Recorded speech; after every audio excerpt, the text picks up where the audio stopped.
여러분, 안녕하십니까? 에, 우리가 보통 그 옷을 뭐 남성들 같은 경우에 정장이 복고풍, 그러니까 이제 한 10년 전, 20년 전 스타일이나 또 원단들의 그 디자인들이 돌아온다 그러죠. 복고풍이 유행한다 이렇게 하는데요. 한국의 최근 뱅크 인스트루먼트에 대한 잘못된 유도가 복고풍으로 이제 또 몇 개가 다시 들어오고 있어요. 그것의 가장 이제 기본적인 본보기가 무엇이냐? KTT거든요. 키 텔렉스 텔레그램 커뮤니케이션인데, 우리가 과거에 70년대 말 80년대 초에 무역회사에 보면은 텔렉스라는 게 있었어요. 텔렉스. 그래서 일반 뭐 여상이라든지 또 2년제 이런 대학에서는 그 텔렉스를 전문으로 취급하는 그 여성, 그러니까 이제 비서급 이런 오피셔들을 양성하는 이런 과도 있었는데, 이제 텔렉스죠. 그게 뭐냐? 외국에서 무역 오다 같은 거, 이런 게 이제 텔렉스 쭉 들어오죠. 요즘 말하면은 한번 요즘 이메일 같은 그런 걸로 생각하면 돼. 우리 이메일은 우리가 키판을 뚫어야 직접 보내지 않습니까? 그러면 컴퓨터와 컴퓨터로 가지만은 그 당시에는 텔렉스 투 텔렉스로 외국에 이러한 무역 관계 오다라든지 이런 게 이제 들어오고 또 바꾸어지고 이제 이런 걸 하는데, 이것이 한 15년 전에 이런 것을 사용하는 국가의 은행들이 있었어요. 지금은 아프리카의 일부 은행들이 이제 그걸 아직 사용을 합니다만은, 이것이 실제적으로 현재는 아시아 지역이나 유럽 지역이나 아메리카 지역에서는 전혀 사용이 안 되거든요. 그런데 좀 질이 나쁜 프로바이더 같은 경우에는 계속 그 어플리컨트나 클라이언트에게 이 뱅크 인스트루먼트를 공급해 주겠다고 하다가 자기의 크레딧 한도라든지 자기의 에셋 오너의 부족으로 이제 공급을 못 해줄 때 어떤 형태를 취해야 하느냐. 질이 나쁜 프로바이더 같은 경우입니다.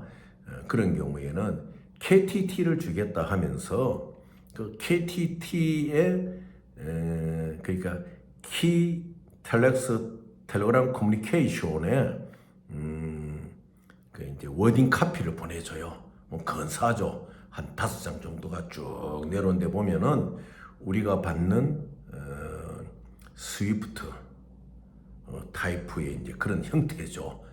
그런데 할자 자체가 스위프트를 보내는 큐 머신에서 가는 할자 자체하고 또 키 텔렉스 텔레그램 커뮤니케이션 할자는 틀립니다. 그래서 현재 아프리카의 일부 국가의 지방에서는 로컬로 쓰고 있어요. 자기들이 이제 송금 관계는 있을 때는 KTT를 쓰는데, 전혀 현재는 이 아시아 지역이나 유럽이나 아메리카 쓰지를 않는다. 그런데 이것을 이제 잘 모르는 한국의 클라이언트들한테 이야기를 하지요.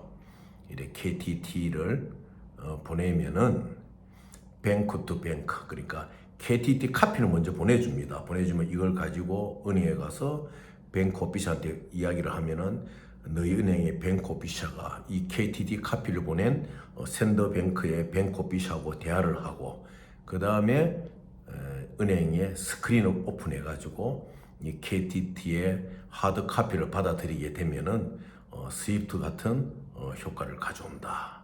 또 그리고 우리가 이렇게 KTT를 하는 이유는 스위프트 MT764로 할 경우에는 벨gium의 브뤼셀의 유로코리아 뱅크를 통하거나 이런 스위프트 머신인 경우에는 200만 불 이상은 미국의 연방준비제도 이사회나 이런 체킹되는 게 있어가지고 우리가 이 자금을 보내기 힘들 때는 KTT를 한다 이렇게 이제 이야기를 합니다.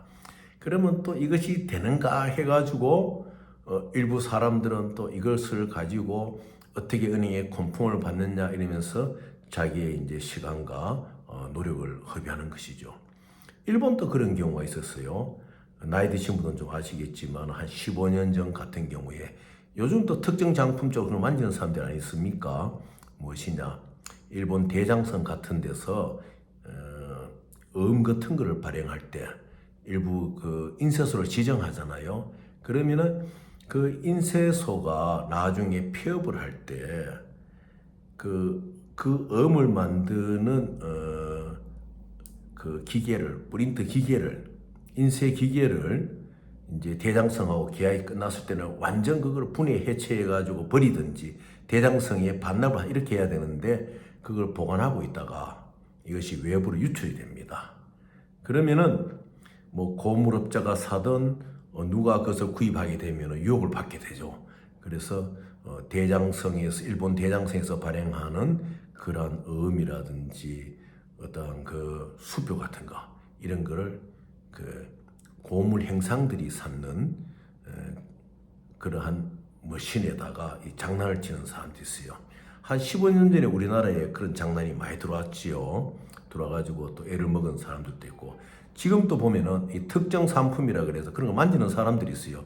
그건 전부 다 보기에는 일본 대장성에서 발행한 음과 같은데 이것은 전부 다 밖에서 과거에 일본 대장성에서 거래를 하던 인쇄소에서 흘러나온 그 길을 가지고 이제 복사를 뜬 거죠. 그래서 현재 KTT로 보내주겠다 이런 어떠한 프로바이더의 제의를 받아서 여러분들은 거절을 하셔야 됩니다. 뭐 그 유럽이 안 한다, 미국 안 한다 그렇죠. 우리나라에서는 당신이 말하는 키 텔렉스 텔레그램 커뮤니케이션은 이미 하지 않는다. 그렇기 때문에 정상적인 스위프트를 주기 바라고 하지 못한다면 못한다고 이야기를 해다오. 그래가 이거를 이제 수습을 해야 돼요. 근데 그걸 하지 않고 이제 또 그 좀 질이 나쁜 프로바이더를 이야기합니다. 한국이 안 된다면은 중국의 강동성에 있는 광주나 셴전에 가가지고 그쪽에 커머셜 뱅크 상업에 이제 중국말 상위 인항이죠. 상위 인항을 이용하면 된다 이렇게 또 욕을 해요. 그러면은 또 한국 보따리를 싸가지고 홍콩을 거쳐가지고 또 들어갑니다. 셴전으로 또 광주로 이렇게 강동성에 몇 개 은행이 한다 이렇게 해버리면은 그래서 거기 가가지고도 되는가 해가지고 또 국제적인 브로커들이 있잖아요. 셴전에는 뭐 국제적인 브로커들이 억울하죠. 덩샤오핑이 그 이제 셴전을 금융개혁, 금융지역으로 개방한 이후에 거기는 엄청난 브로커들이 많이 모입니다. 심지어는 현재 시진핑 주석이 큰 힘을 갖고 있으니까 또 뭐 시진핑 주석의 누님 되는 분이 또 이렇게 홍콩과 중국과의 관계 속에서 중간에 자금을 형성시켜 와 있다 그래가 막 온갖 낭설, 유언비어가 막 나돌고 거의 바글바글 그래요. 여러분들 정말 조심하셔야 되는 거예요. 이래 보면은 그 이제 홍콩에서 그 도로로 그 이제 자동차를 몰고 심천도 들어갈 수가 있죠. 뭐 대포라든지 거쳐가 들어갈 수도 있고 아니면은 하버뷰 쪽에서 흥함에서 열차를 타고 또 센전 루어역을 거쳐서 이제 들어갈 수도 있고 그 다음에는 또 꼭 루어역을 안 거치면은 또 이제 돌아서 이제 들어가는 코스도 있고 어떤 경우에는 홍콩에서 마카오로 들어가 가지고 마카오로 들어갈 때는 이제 헬기도 뭐 예를 들어 일에 가는데 우리나라 돈 한 20만 원 헬기를 이용할 수도 있고 아니면은 그 계속선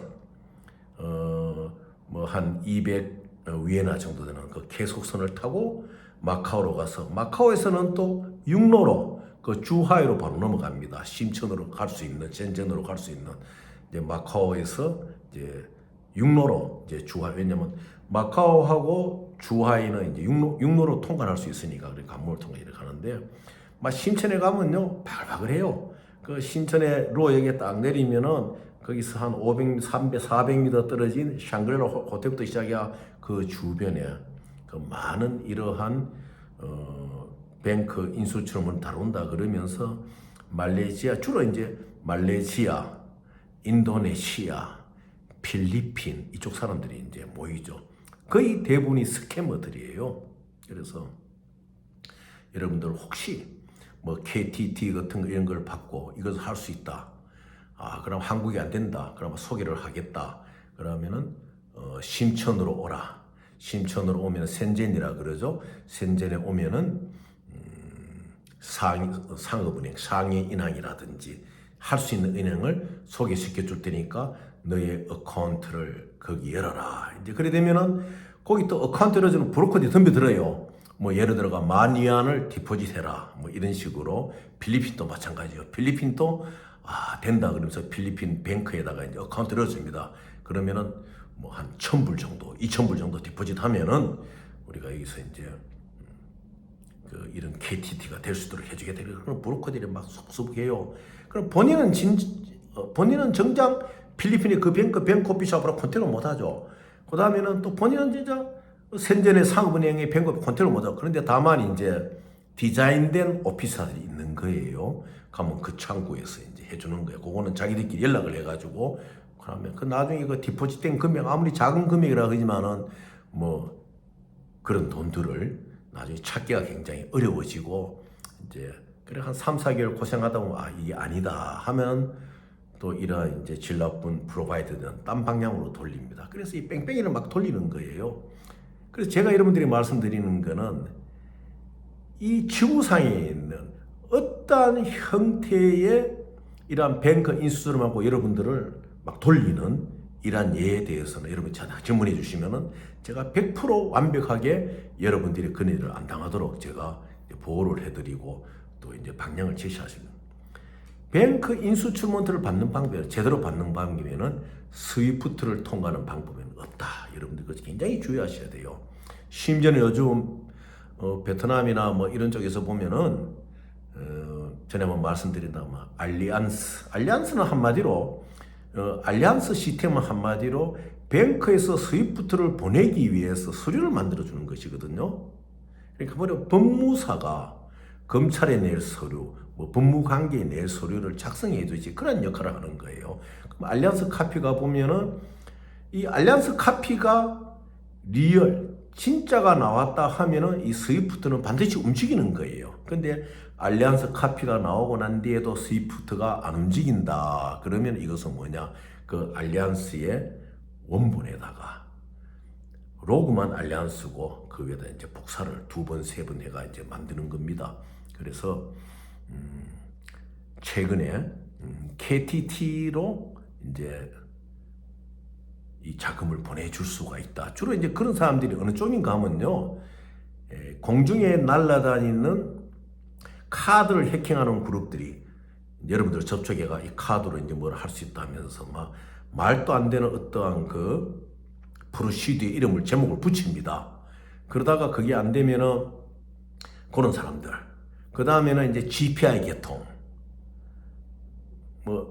GPI로 또 뭐 이런 특별한 스페셜 스위프트 케이스로 MT103 GPI의 어떤 그 스페셜 케이스로 보낸다. 뭐 이래가 그런 걸 하다가 안 될 경우에 이제 KTT로 넘어가거든요.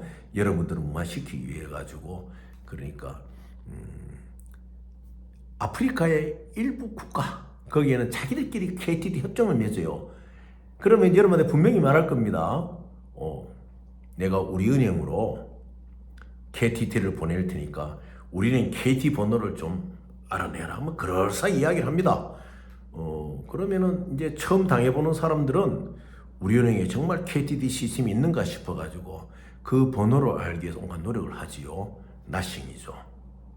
아프리카 일부 지역 같은 경우는 A랑 뭐 우간다 은행하고 어느 은행하고 뭐 예를 들어가지고 콩고은행 그러면 그 콩고은행끼리 서로가 KTT의 넘버를 교환해 놓고 KTT로 이제 이 커뮤니케이션을 하죠. 그렇지만은 우리나라의 뭐 메이저 뱅크나 어떤 뱅크에서 KTT를 쓰는 게 없습니다. 그런 프로바이더들이 질이나 본 프로바이더 여러분들한테 너 거래한 은행에 가가지고 KTT 그 레퍼런스 넘버를 좀 받아오라. 그러면 우리 KTT 레퍼런스 넘버를 1국으로 보내주고 통보해주고 뱅크오피스끼리 교전하면은 너는 쉽게 스위프트를 받는 것보다 빨리 자금을 핸들링할 수 있다 이렇게 하는데 여러분들 현혹되지 마시기 바랍니다. KTT는 없다 이걸 아시고 기회 있는 대로 여러분들이 주의를 기울여야 되는 이런 뱅크 인수로 세 개에 대해서 말씀을 드리도록 하겠습니다. 좋은 저녁 되시기 바랍니다. 감사합니다.